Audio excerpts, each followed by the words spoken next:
दोस्तों नमस्कार। सनकी ट्रंप का नया ऐलान। जी हां, थंबनेल पे जो आपको दिख रहा है मैं उसी के बारे में बात कर रहा हूं। डोनाल्ड ट्रंप पिछले 4 महीनों से जब से उन्होंने अमेरिका के राष्ट्रपति के रूप में कार्यभार संभाला है, बहुत सारे ऐसे फैसले उन्होंने लिए हैं जिससे दुनिया चौंक ही नहीं गई है, बल्कि दुनिया एकदम डेडलॉक में आ गई है कि अब क्या किया जाए। चाहे वो रेसिप्रोकल टैरिफ की बात हो, चाहे वो इंडिया पाकिस्तान वॉर के बीच में पहले ही सीज फायर का अनाउंसमेंट करना हो, चाहे वो एप्पल के सीईओ टॉम कुक को ये कहना हो कि तुम इंडिया में अपनी फैक्ट्री मत लगाओ। मतलब बहुत सारे ऐसे काम जो अनप्रेसिडेंटेड है, जो इवन राष्ट्रपति को शोभा भी नहीं देते, ऐसे काम डोनाल्ड ट्रंप के द्वारा किए गए। और अब उन्होंने अमेरिकी कांग्रेस में एक नया बिल पेश किया है जिसका नाम है one big beautiful American act. मतलब अमेरिका का वन वन का मतलब दुनिया में ये यूनिक हो, है ना। बिग मतलब ये बहुत बड़ा हो, यहां बड़े का मतलब है प्रभावशाली। देखिए डोनाल्ड ट्रंप क्या कहते हैं, जब कनाडा के प्रधानमंत्री जस्टिन ट्रूडो उनसे मिले और उन्होंने रेसिप्रोकल टैरिफ्स पर उन्होंने चर्चा की, तो उन्होंने कहा कि कनाडा के प्रधानमंत्री को डोनाल्ड ट्रंप ने यहां तक कह दिया था कि जस्टिन ट्रूडो, हम एक काम करते हैं, कनाडा को अमेरिका का 51वां प्रांत बना लेते हैं और आपको वहां का गवर्नर बना देते हैं। और ये बात उन्होंने सोशल मीडिया पे डाल भी दी कि आज जो है कनाडा के गवर्नर जस्टिन ट्रूडो से बात हुई। इसका मतलब डोनाल्ड ट्रंप की जो पॉलिटिक्स है, वो पॉलिटिक्स में एक और चीज है, वो है बिग का मतलब है हेजीमनी। हेजीमनी का मतलब होता है प्रभुत्वशाली। पूरी दुनिया पे प्रभुत्व स्थापित करने की राजनीति डोनाल्ड ट्रंप करना चाह रहे हैं। तो one big and beautiful America, ये एक एक्ट लाया गया है जो बिल का रूप ले लेगा जब अमेरिका के कांग्रेस से पास हो जाएगा और फिर राष्ट्रपति की अनुमति मिल जाएगी। अब इस एक्ट में बहुत सारी बातें हैं, लेकिन जो सबसे इंपॉर्टेंट बात जो भारतीयों को हिट करने वाली है वो क्या है, इन्होंने जो एक और बॉम्ब डाल दिया है भारतीयों पर, वो ये है कि जो भी रेमिटेंस, यानी कि जो भारत के लोग, इंडियन मूल के लोग जो अमेरिका में रह रहे हैं, भारत के नागरिक है लेकिन H1B वीजा से या ग्रीन कार्ड होल्डर है या NRI भी है, जो बाहर रह रहे हैं और वो इंडिया में अपने रिश्तेदारों को, अपने परिवारों को पैसा भेजते हैं, जिससे कि यहाँ के बहुत सारे परिवार जो है वो अपने दैनिक जीवन के खर्चों को, जिसमें शिक्षा का खर्चा हुआ, जिसमें कंज्यूमर स्पेंडिंग हुई, वो सारा काम करते हैं। तो इस रेमिटेंस पर उन्होंने हर आउटवर्ड रेमिटेंस पर 5% एक्साइज ड्यूटी, एक्साइज टैक्स लगाने का प्रपोजल इस एक्ट में रख दिया है।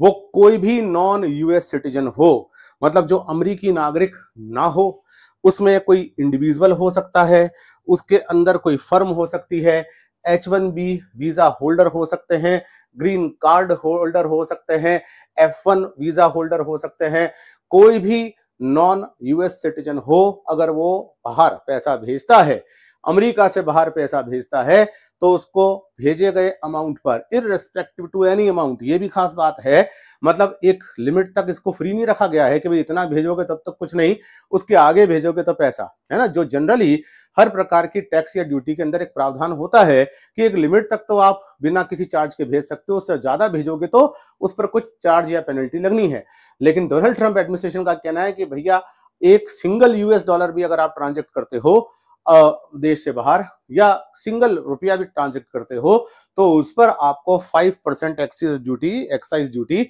देनी ही पड़ेगी। और ये एक्साइज ड्यूटी ये हर हाल में लेंगे।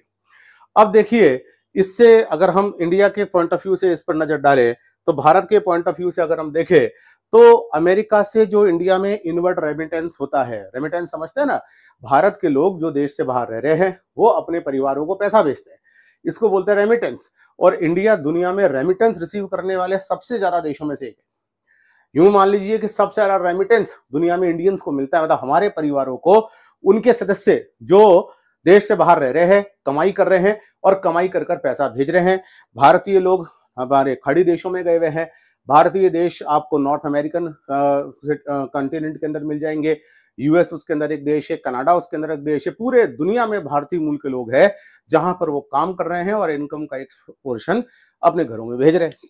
और जब ये अपने घरों में पोर्शन भेज रहे हैं, तो जरा देखिए कि 2017 से अगर हम कंपेयर करें, वो 22.9, इंडिया के टोटल रेमिटेंस का 22.9 ऐसा था परसेंटेज जो अमेरिका से आ रहा था, और जो फाइनेंशियल ईयर 24 में 27.7 हो गया, यानी कि बढ़ रहा है ना। मतलब भारत में अगर 100 रुपए आ रहे हैं रेमिटेंस के थ्रू, यानी कि बाहर से भारतीय लोग जो भेज रहे हैं अपने परिवारों को, वो पहले अगर आते थे तो केवल 22.9% ऐसा था जो अमेरिका से आता था, और अब वो कितना आ रहा है फाइनेंशियल, अगर 2024 की अगर हम बात करें तो वो आ रहा है 27.7। अगर हम इसको डेटा वाइज अगर कंपेयर करें तो फाइनेंशियल 7 के अंदर ये 44% था, फाइनेंशियल 10 के अंदर 38% था, फाइनेंशियल 17 उसके बाद धीरे धीरे गिरता गया, अब ये 22.9% रहा 17 में, उसके बाद 23.4% रहा, फिर बढ़कर कितना हो गया 27.7% हो गया। और इसका ये जो एक्ट आ रहा है इसका सीधा सीधा असर भारतीयों पर पड़ने वाला है, इंडियन हाउस होल्ड्स पर पड़ने वाला है, हाउस होल्ड स्पेंडिंग्स पर भी पड़ने वाला है। एक इस ग्राफ के नजरिए से देखते हैं कि अगर ट्रंप का ये बिल जब एक्ट बन जाएगा, जब ये कानून बन जाएगा, तो वो कानून का असर कितना पड़ेगा। अगर हम 5% एक्साइज ड्यूटी को जोड़ देते हैं, अगर हम 5% एक्साइज ड्यूटी पर जोड़ देते हैं तो $200 को भेजने पर 9.32% का राइज हो रहा है। $200 इंडिया में भेजने पर आज जो चार्ज लगता है उसकी तुलना में 9.32% चार्ज हो रहा है, और अगर $500 भेज रहे हो तो वो 8% के करीब चार्ज हो रहा है। देखिए जरा कि अगर आप 2.88%, ये है फाइनेंशियल ईयर 19 की अगर हम बात करें तो 2.88% चार्ज लग रहा था, अब ये लग रहा है 4.32। अगर आप $200 इंडिया में भेज रहे हैं, अगर आप $500 भेजेंगे तो जो चार्ज पहले 1.73 था वो बढ़कर कितना हो रहा है 2.98, यानी कि जो परसेंटेज राइज हुआ है ये परसेंटेज आपको $200 के नजरिए से देखोगे तो 9.32 का परसेंटेज देखने को मिल रहा है, और अगर $500 के नजरिए से देखोगे तो ये 8% के नजरिए से देखने को मिल रहा है। सीधा सीधा भारतीयों के हाउस होल्ड इनकम पर प्रभाव पड़ेगा। अब इसका नतीजा क्या होगा, है ना, अब इस नतीजे की अगर हम चर्चा करें तो ज्यादा बेहतर होगा। अगर हम इस नतीजे को देखें तो इसमें सबसे खतरनाक चीज ये आएगी कि अगर चूंकि ये एक्साइज ड्यूटी ज्यादा लग रही है, तो मान लीजिए कोई एक्स इंडियन है, ये इंडिया में अपनी फैमिली को हम एफ से बताते हैं, ये इंडियन है एक्स, ये अपनी फैमिली को मान लीजिए पहले $1000 भेजता था, और अब इस पर जब 5% ड्यूटी लगने लग जाएगी तो डेफिनेट बात है इसकी भेजने की कॉस्ट बढ़ जाएगी। तो फिर ये $1000 नहीं भेजकर मान लो $900 भेज रहा है, $900 ही भेजेगा। और अगर इसने $900 ही भेजे तो आप एक बात को समझ लीजिए कि इस फैमिली को अपने इस सदस्य से कितने रुपए मिल रहे, कितने पैसा मिल रहा था $1000, अब इस सदस्य से कितना मिल रहा है $900। तो ओवरऑल अगर इसी सदस्य से मिलने वाली इनकम से फैमिली कुछ खर्चे करती होती तो उसकी स्पेंडिंग पर फर्क पड़ेगा कि नहीं पड़ेगा। देखिए बहुत इंपॉर्टेंट डेवलपमेंट हो जाएगा इंडियन इकोनॉमी के अंदर भी। अब जब ये फैमिली के पास में पैसा ही कम आएगा तो वो जो एक्सपेंडिंग करेंगे, खर्च करेंगे मार्केट में, हर काम के लिए, शिक्षा पर खर्च हो सकता है, स्वास्थ्य पर खर्च हो सकता है, कंज्यूमर आइटम्स को खरीदने पे खर्च हो सकता है, इन सब पर होने वाले स्पेंडिंग यानी कि खर्चों में गिरावट आएगी कि नहीं आएगी। और अगर ये खर्चों में गिरावट आएगी तो ऐसी कंडीशन में भारत के रिजर्व बैंक ऑफ इंडिया को